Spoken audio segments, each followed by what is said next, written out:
Sail Away, there's one, of all the zillions of times I've played that, there's one time that stands out. We went over to Germany to do some promo over there, and then had to take our first ever private plane to play at T in the Park in Scotland. We flew in that morning, went straight to the gig, blah, blah, we were all a bit hyper. It's like, right, okay, yeah, gig on, you know. Christ, there's probably going to be no one there, but we'd been moved onto the main stage because things were starting to happen.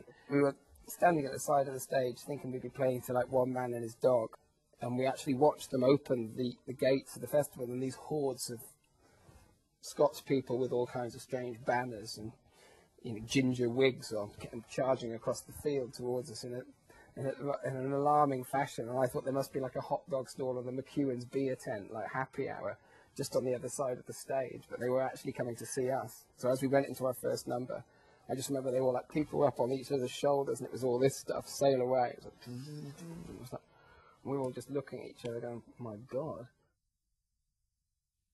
The genesis of Flame Turns Blue was the night in 1994 when we were on our epic American tour of 9.5 weeks or whatever it was with Sean Colvin, when our bus driver went crazy. I thought there were some worrying signs because he never took his contact lenses out. He just squirted saline in his eyes. I used to play 2001: A Space Odyssey with the TVs turned off and the sound on. So when I got back on the bus after a show, it would say, Dave, Dave, don't do this to me, Dave. Daisy, Daisy. Anyway, in a bizarre reenactment of the film, he pretended we had a flat tyre. So pulled into a service station. We didn't get off the bus. And this went on for ages, you know, so we're waiting for someone to come.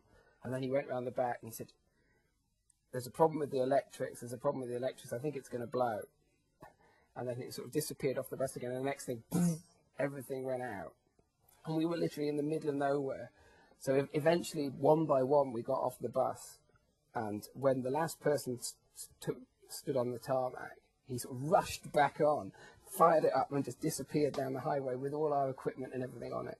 Anyway, leaving us high and dry, so that we had to call the cops. And then the cops had to find him, and they chased him all the way halfway back to Seattle, got him, and then we ended up in the courthouse in like in the middle of the night, in the middle of nowhere, with people who don't care. And I wanted to kill him. I was like, anyway, but we had to book into a motel in the middle of the night. And so, where's the motel? Over there, Sonny. And you can sort of see some lights in the distance. We had to sort of walk across, but on this bizarre sort of thing, you know your career's going nowhere. The bus driver who squirts saline in his eyes has disappeared with all your equipment, and now you're in some stupid sort of civil sort of action against him to get your bus. Anyway, it was just ridiculous. But as we were walking back, we crossed this big railway bridge, and this huge, I mean, the freight trains is one of the greatest things about America. This freight train came out of the night while we were just standing. We all stood and watched it, and that's the kind of focal image of the whole song, of the freight train. And it was, I think it was about that time, maybe that night, I started to sort of write it. The other side was a song that I wrote almost at the end of the record, and we'd pretty much finished the record, and thought, so I said, maybe there should be one more song, and what have you got? And I sort of had a few, and we recorded that very, very quickly. It was written and recorded in a couple of days, I think. I was surprised by this, listening back to these things. Some of them like that I haven't listened to since probably close to the time when we did it.